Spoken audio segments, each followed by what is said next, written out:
எல்லாருக்கும் வணக்கம்.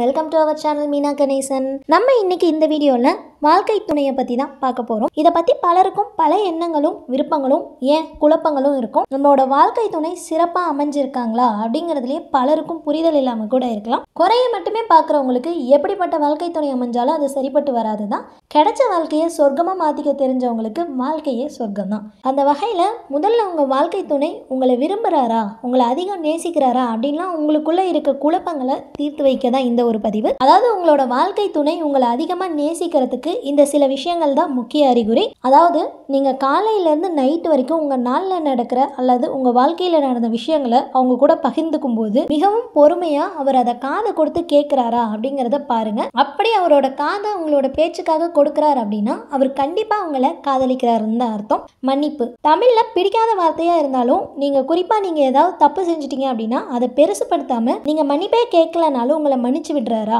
அப்புறம் என்னங்க, இது காதலோட முக்கிய அறிகுறி தானே. உங்களுக்கு பிடிச்சதெல்லாம் கொசு அடிக்கிறது கூட உங்களுக்கு பிடிச்ச விஷயமா இருக்கலாம். ஆனால் அதை நக்கல் செய்யாமல் உங்களுக்கு பிடிச்சதெல்லாம் அவருக்கும் பிடிச்சது அப்படின்னு சொல்லிட்டு மாறுறாரா. இப்போ உங்களுக்கு பாட்டு பிடிக்குது அப்படின்னா பாட்டு கேட்க அவரும் முயல்றாரா. இப்போ உங்களுக்கு ஒரு ஆக்ஷன் மூவி பார்க்க பிடிக்குது அப்படின்னா உங்கள் கூட உட்காந்து முகம் சுளிக்காமல் அந்த படத்தை பார்க்குறாரா. அதுவும் காதல் வசப்பட்ட அறிகுறி தான். இது சொல்லவே வேண்டியதில்லை.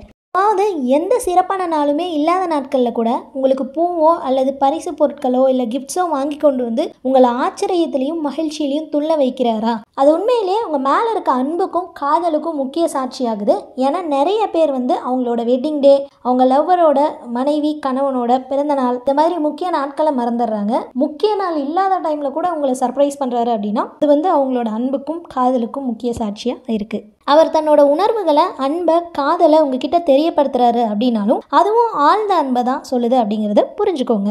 அதே மன்னிப்பு, அவர் தெரியாமல் செஞ்ச ஒரு தவறுக்கு கூட நீங்கள் வருத்தப்படுவீங்க அப்படின்னு தெரிஞ்சாலோ அல்லது மனம் வருந்தி இருப்பீங்க அப்படின்னு சொல்லிட்டு தெரிஞ்சாலோ அதுக்காக உங்ககிட்ட மன்னிப்பு கேட்டால் நினைவில் வச்சுக்கோங்க, உங்களுக்கு கிடைச்சிருக்க லைஃப் பார்ட்னர் மிக சிறந்த வாழ்க்கை துணை அப்படிங்கிறது. மதிப்பு உங்களை மட்டும் இல்லைங்க, உங்களோட வேலையை, உங்களோட குடும்பத்தாரை மதிக்கிறாரு அப்படின்னா அதுவும் உங்கள் மேலே இருக்க காதலை தான் வெளிப்படுத்துது அப்படிங்கிறது பலரும் புரிஞ்சுக்கிறதே இல்லை. இனிமேல் நிச்சயமாக புரிஞ்சுக்கோங்க. புகழ்ச்சி பலரும் நிறைஞ்சிருக்க ஒரு இடத்துல உங்களை பற்றி அவர் ஏதாவது ஒரு விஷயத்தை சொல்லி புகழ்றார் அப்படின்னா அது மிகப்பெரிய விஷயம்தான். அதுக்கு காரணம் அவர் உங்களோட செயலால் மனதளவில் மகிழ்ந்திருக்காரு, அதை வெளிப்படுத்த தயங்குறது இல்லை அப்படிங்கிறது தான். ஸோ இதில் ஒரு சில அறிகுறிகள் இருந்தால் கூட உங்களோட கணவரோ மனைவியோ மிகச்சிறந்த வாழ்க்கை துணை அப்படிங்கிறத புரிஞ்சுக்கோங்க. சரி, ஓகே, இதெல்லாம் உங்ககிட்ட இருக்கா அப்படிங்கிறத சுய பரிசோதனை செஞ்சுக்கோங்க. ஒருவேளை இல்லை அப்படின்னா இதெல்லாம் வர வச்சு உங்களோட பார்ட்னருக்கு நீங்கள் ஒரு சிறந்த வாழ்க்கை துணையாக மாறுங்க.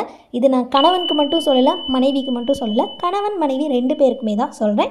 நீங்கள் சிறந்த வாழ்க்கை துணையாக மாறுறதுக்கு இப்போதே என்னோட வாழ்த்துக்கள். இதில் யார் யார்கிட்ட என்னென்ன கேரக்டர் ஆல்ரெடி இருக்குது அப்படிங்கிறத மறக்காமல் கமெண்ட் செக்ஷனில் சொல்லுங்கள், பார்த்து தெரிஞ்சுக்கிறேன். வேறு ஏதாவது இன்ட்ரெஸ்டிங்கான டாபிக் பற்றி நான் பேசணும் அப்படின்னு நீங்கள் நினச்சிங்கன்னா மறக்காமல் அதை கமெண்ட் செக்ஷனில் சொல்லுங்கள். அடுத்த வீடியோவில் புதிய தகவல்களோட, சுவாரஸ்யமான தகவல்களோட நான் உங்களை சந்திக்கிறேன். நன்றி. This is Meena Ganesan. வாழ்க தமிழ், வாழ்க வளமுடன்.